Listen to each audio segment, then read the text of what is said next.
going to take a long time. It's a massive effort. So you've got to be very committed, and you've got to be able to give it all the time that you need to be able to give it.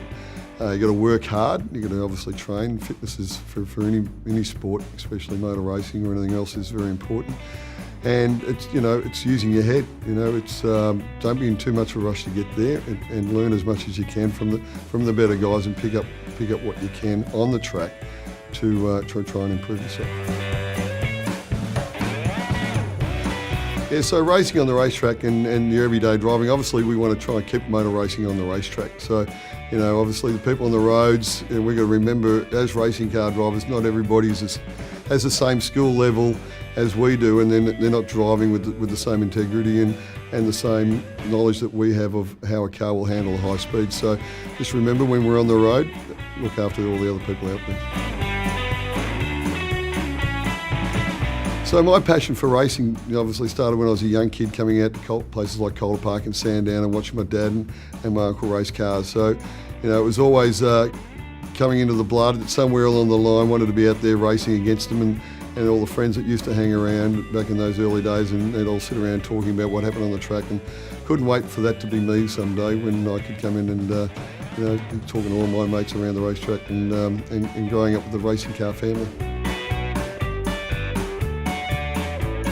I've been racing for about 33 years. Had my first race in 1984, and so far my last race at the moment was November last year, so I haven't raced in 2018 yet, and sort of planning our next attack. So it's been a long while, some close to 400 V8 Ute races and probably 150 odd Oscar NASCAR races and other stuff before that. So a lot of racing there over the years, a lot of fun, and looking forward to the next chapter.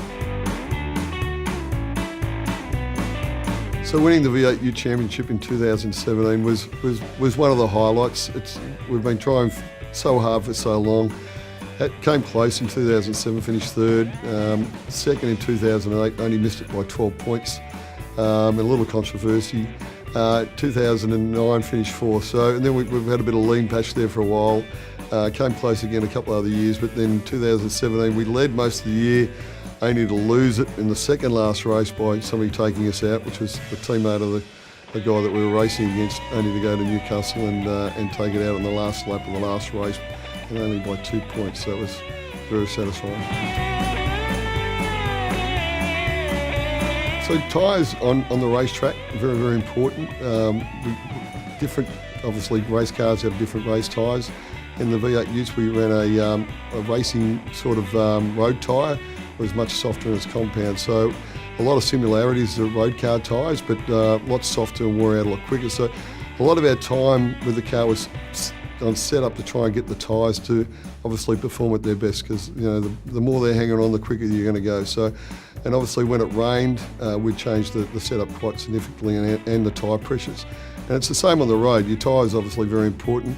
If you ever go and put a brand new set on your car, you'll notice how all of a sudden good the car drives, and how light the steering wheel is, and all of a sudden how much more grip you've got, especially in the wet weather, because the compounds, obviously when they're new, it's a lot softer and provides a lot more grip. So, tyres on the road and on the race car, very, very important.